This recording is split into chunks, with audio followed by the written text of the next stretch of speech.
મિત્રો, અશ્વિન મહેતા યુટ્યુબ ચેનલની જીવનની વાસ્તવિકતા શ્રેણીમાં આજે હું તમારી સમક્ષ એક એવો વાસ્તવિકતાનો પ્રશ્ન લઈને આવ્યો છું જેનો જવાબ કદાચ આપણે બધા જાણીએ છીએ પરંતુ સ્વીકારવા માટે તૈયાર નથી।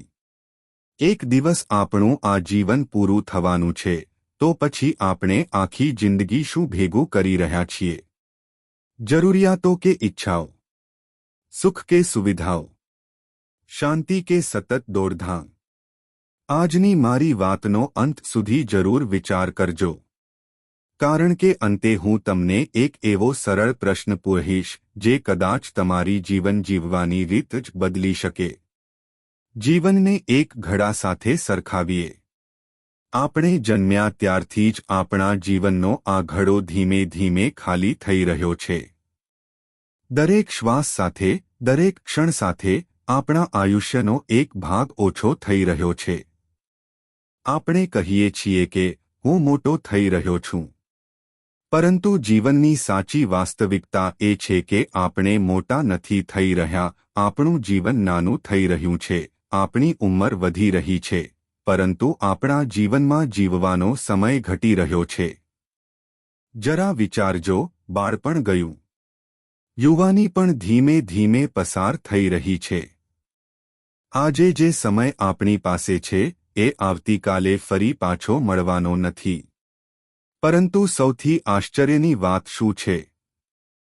જેમ જેમ જીવનનો ઘડો ખાલી થઈ રહ્યો છે તેમ તેમ આપણા મનની ઈચ્છાઓનો ઘડો ભરાતો જાય છે।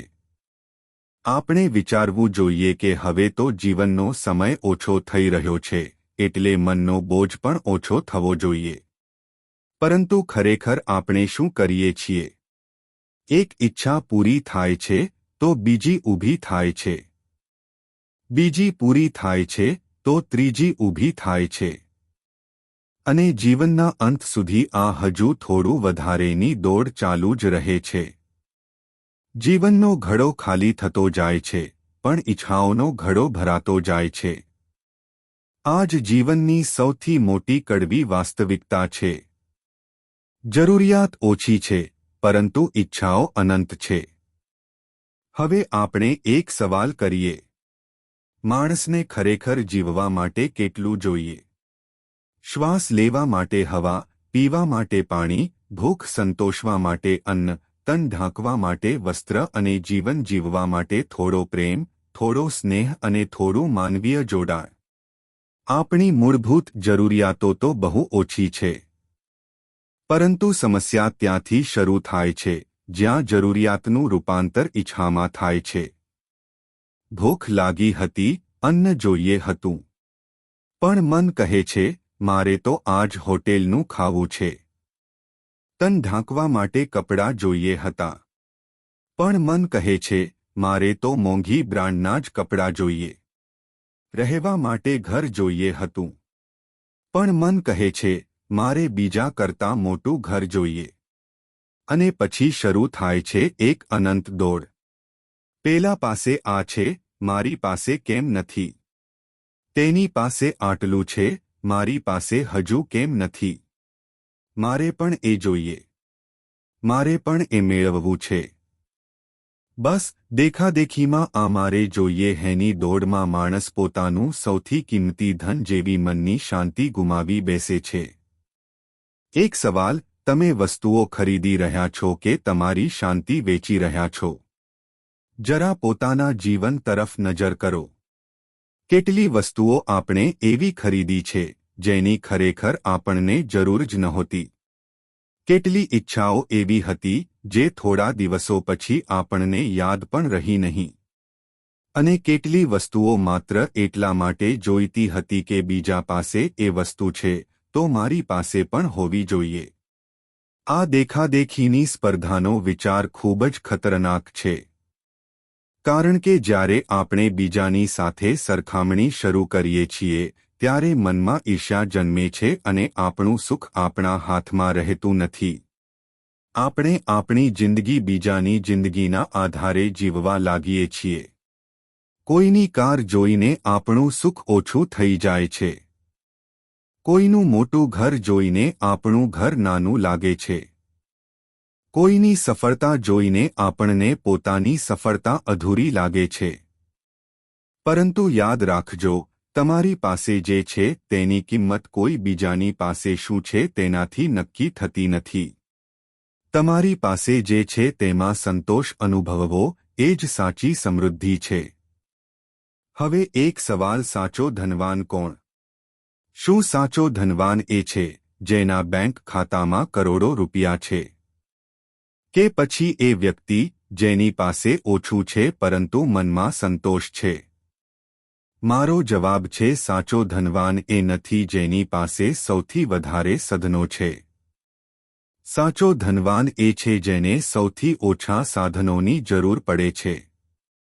કોઈ વ્યક્તિ પાસે કરોડોની સંપત્તિ હોઈ શકે છે, પરંતુ જો તેનું મન સતત ચિંતામાં રહેતું હોય તો શું તે ખરેખર સુખી છે? અને બીજી તરફ કોઈ વ્યક્તિ પાસે ઓછું હોય પરંતુ તે જે મળ્યું છે તેમાં સંતોષથી જીવે તો શું તે ગરીબ છે? સંપત્તિ ઘરમાં કેટલી છે તે મહત્વનું નથી. સંતોષ હૃદયમાં કેટલો છે તે મહત્વનું છે. જ્યાં ઈચ્છાઓ અનંત છે ત્યાં સંપત્તિ પણ ઓછી લાગે છે, અને જ્યાં સંતોષ છે ત્યાં થોડું પણ ઘણું બની જાય છે. ચાહત અને શાંતિ એક જ ઘરમાં રહી શકતી નથી. આ વાત ખૂબ ધ્યાનથી સમજજો. જ્યાં સુધી મનમાં સતત મારે કંઈક જોઈએ છે એવી ચાહત છે, ત્યાં સુધી મન સંપૂર્ણ શાંત થઈ શકતું નથી. કારણ કે ઈચ્છા તમને વર્તમાનમાંથી બહાર લઈ જાય છે. તમે આજે અહીં છો, પરંતુ મન આવતીકાલમાં દોડી રહ્યું છે. આ મળશે ત્યારે હું ખુશ થઈશ.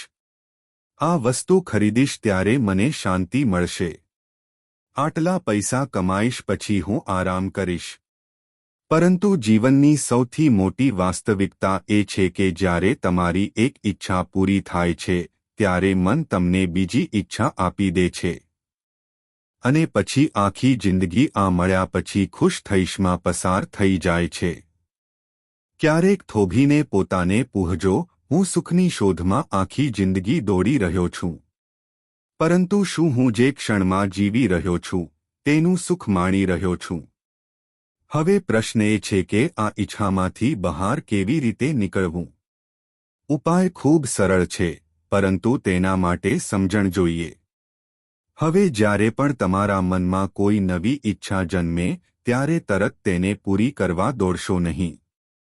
થોડી ક્ષણ રોકાઈ જજો અને પોતાની જાતને 3 સવાલ પૂછજો. પહેલો સવાલ: શું આ મારી સાચી જરૂરિયાત છે? બીજો સવાલ: કે આ માત્ર મારી ક્ષણિક ઈચ્છા છે? ત્રીજો સવાલ: જો આ વસ્તુ મને નહીં મળે તો શું મારું જીવન ખરેખર અટકી જશે? ઘણીવાર આપણને જવાબ મળી જશે, ના, આ વસ્તુ વગર પણ હું જીવી શકું છું.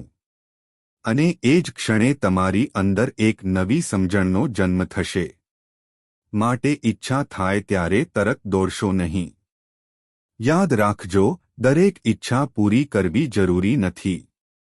કેટલીક ઈચ્છાઓને માત્ર સમજવાની અને છોડવાની હોય છે.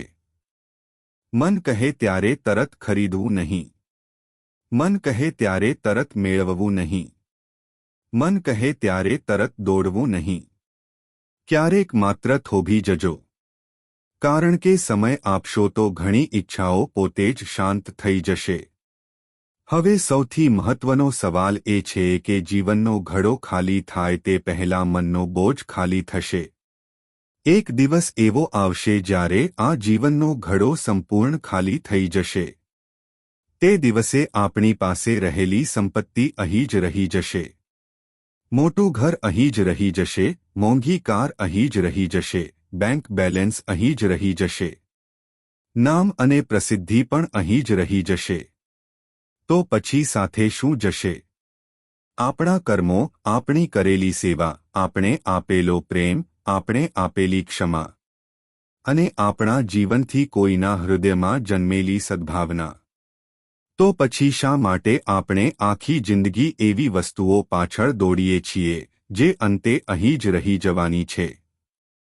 જ્યારે ખાલી હાથે આવ્યા છીએ અને ખાલી હાથે જવાનું છે તો વચ્ચેના જીવનમાં હાથ ભરવા કરતાં હૃદય ભરવાનું શીખીએ. ચાલો આજે એક સંકલ્પ કરીએ. આજથી આપણે જરૂરિયાત અને ઈચ્છા વચ્ચેનો તફાવત સમજવાનો પ્રયત્ન કરીશું. જરૂરિયાતો પૂરી કરીશું, પરંતુ અનંત ઈચ્છાઓના ગુલામ નહીં બનીએ. બીજાની સાથે સરખામણી નહીં કરીએ. જે મળ્યું છે તેમાં સંતોષ શોધીશું. જે નથી મળ્યું તેના માટે જીવનની શાંતિ નહીં ગુમાવીએ. આપણી ઈચ્છાઓને સમજણથી સીમિત કરીશું. મનને વસ્તુઓથી નહીં, પરંતુ સારા વિચારો અને સારા કર્મોથી સમૃદ્ધ બનાવીશું. કારણ કે જીવનનો ઘડો ક્ષણે ક્ષણે ખાલી થઈ રહ્યો છે. સમય હાથમાંથી સરકી રહ્યો છે. શ્વાસોની સંખ્યા સતત ઘટી રહી છે. તો હવે એક અંતિમ પ્રશ્ન. જ્યારે જીવનનો ઘડો ખાલી થઈ રહ્યો છે, તો પણ શું આપણે ઈચ્છાઓનો ઘડો ભરતા રહીશું? કે પછી આજથી જ ઈચ્છાઓનો બોજ ઓછો કરી સંતોષ, શાંતિ, પ્રેમ, સેવા અને સત્કર્મોથી જીવનને સાચા અર્થમાં સમૃદ્ધ બનાવીશું? જીવન લાંબુ છે એવું માનીને ઈચ્છાઓ પાછળ દોડતા રહેશો નહીં. જીવન ટૂંકું છે, પરંતુ સમજણથી જીવીએ તો ખૂબ સુંદર છે.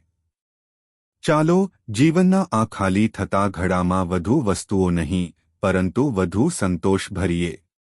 વધુ સંપત્તિ નહીં, પરંતુ વધુ સત્કર્મો કરીએ. વધુ પ્રસિદ્ધિ નહીં, પરંતુ વધુ પ્રેમ કમાઈએ.